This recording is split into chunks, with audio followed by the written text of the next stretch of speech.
Certaines histoires puisent leurs origines dans d'autres histoires encore plus inconnues. Salutations voyageurs, salutations voyageuses.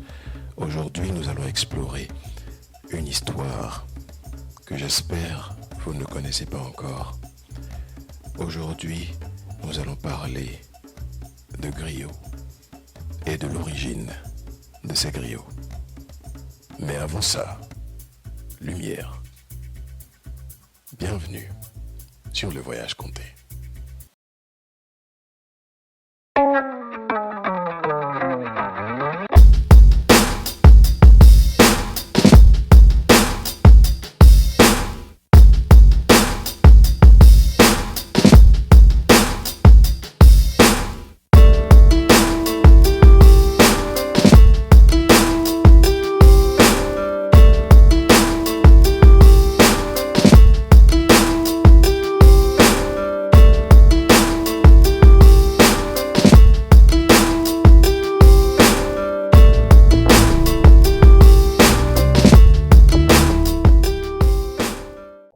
L'histoire que je vais vous raconter aujourd'hui est tirée d'un livre. Il y a longtemps, deux frères, dont l'histoire a aujourd'hui oublié le nom, et qui vivaient dans leur village paisiblement, entreprirent un voyage. Ce voyage a été entrepris du fait de la pénurie qui existait dorénavant à cause de la sécheresse.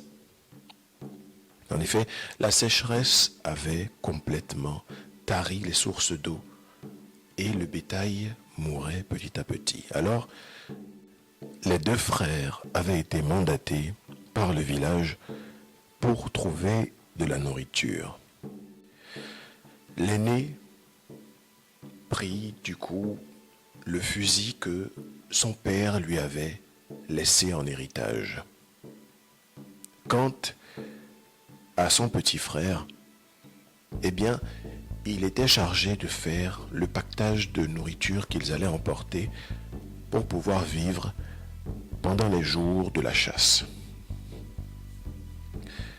Tout se passait bien les premiers jours. Ils avançaient dans la plaine de la savane, mais autant leur marche était, probante au niveau de l'éloignement du village, autant l'échec était cuisant au niveau de la nourriture qu'ils devaient trouver. En effet, tous les animaux s'étaient comme volatilisés. Plus rien n'existait dans cette savane qui était maintenant déserte, aride, sèche. Plusieurs jours étaient passés. Les frères, à force de marche, à force de recherche, à force d'enquête, à force de chasse infructueuse, avaient épuisé toutes leurs ressources et ils n'étaient plus en mesure de se nourrir. Voilà maintenant que le ventre du petit frère crie famine. Il ne peut plus se mouvoir, il dit « grand frère, vraiment, j'ai soif et j'ai faim, mais à défaut de boire de l'eau, je pourrais me contenter d'un peu de nourriture parce que là, je ne peux vraiment plus faire un seul pas. Aide-moi s'il te plaît. » Au moment où ces mots s'échangeaient, ils arrivaient alors au pied d'un arbre devant lequel le grand frère lança à son petit frère « Écoute, mon petit, repose-toi auprès de l'arbre. Attends-moi quelques minutes, je reviens. » À ce moment-là, l'arbre, derrière lequel il y avait maintenant une forêt, laissa disparaître le grand frère à la recherche de nourriture. Ce dernier s'enfonça un peu dans la forêt et tourna, sans jamais rien trouver.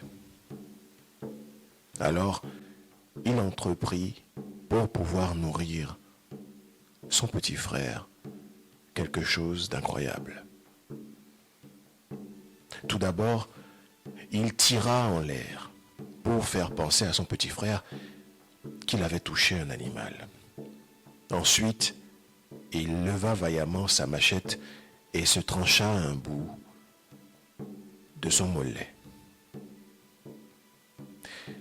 Il colmata du mieux possible sa plaie et emballa dans du tissu la viande qu'il venait de couper. 2 heures plus tard, après avoir fait cuire son mollet au soleil, il revint vers son frère et lui tendit la viande.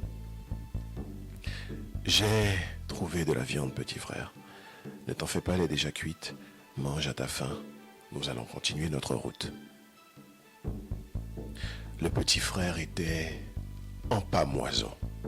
Il prit la viande des mains de son frère et la dévora avec voracité.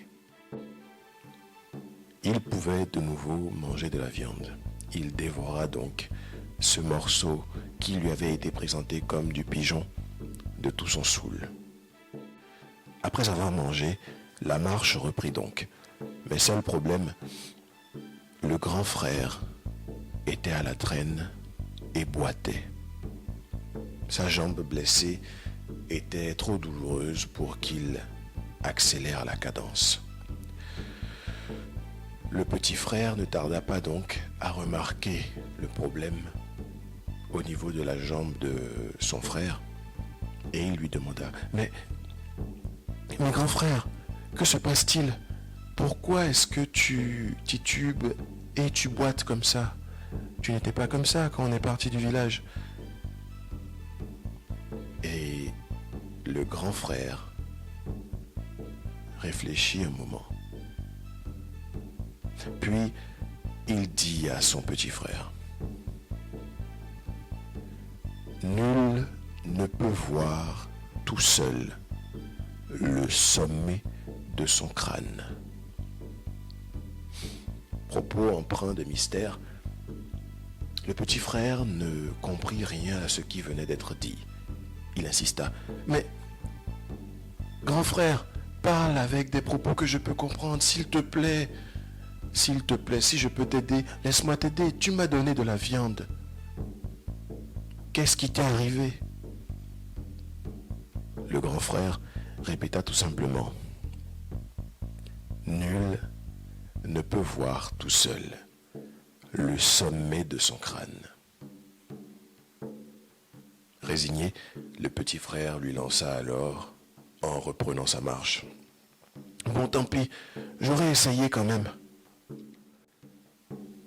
Le chemin se continua. Ni l'un ni l'autre ne pipèrent mot. Le silence devenait pesant, tellement pesant que, alors qu'ils arrivaient devant un village, ils furent tous deux soulagés. Avant d'entrer dans le village, l'aîné décida alors d'avouer à son petit frère ce qu'il avait fait. « Petit, je n'ai jamais tué d'oiseau. La viande que tu as mangée tout à l'heure n'était pas un pigeon, mais un morceau de mon mollet. Je t'ai vu mourir de faim et je ne voulais pas que tu me laisses. Alors, j'ai fait mine d'aller chasser et je me suis tailladé pour que tu survives. Celui qui fait du bien, ce n'est pas à lui de le dire. C'était le sens de la phrase que je t'avais lancée tout à l'heure. Nul ne peut voir tout seul le sommet de son crâne. Le petit frère, touché par le sens du sacrifice de son aîné, lança presque aussitôt dans la conversation: c'est donc à celui à qui on a fait du bien de le reconnaître et de le crier fort. Joignant l'acte à la parole, il se mit à chanter des louanges et improviser des poèmes à la gloire de son frère aîné. Sa belle voix attira presque aussitôt les passants qui eurent au fait de l'entourer pour entendre ses mélodies. Mu par la foule, le chef du village vint donc les accueillir.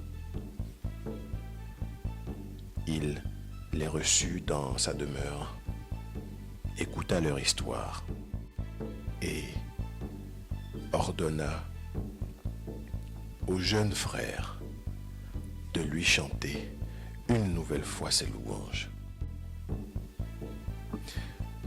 Le petit frère s'exécuta. Impressionné par sa voix, le roi leur demanda de rester dans son village. Ce contre quoi il enverrait dans leur village d'origine les ressources dont ils avaient besoin. C'est ainsi donc que tous les soirs, à la place du village, le petit frère, devenu griot, chante des louanges à la gloire de son frère, psalmodie des poèmes pour louer son courage, et lui, dont la renommée a dépassé son nouveau village d'adoption, est devenu le premier griot. C'est depuis lors que, chez les Peuls, on dit que les bergers ont le mollet moins bien garni que la normale. Je vous ai conté cette histoire. Je vous laisse maintenant le soin de la partager à votre tour. D'ici là, au revoir.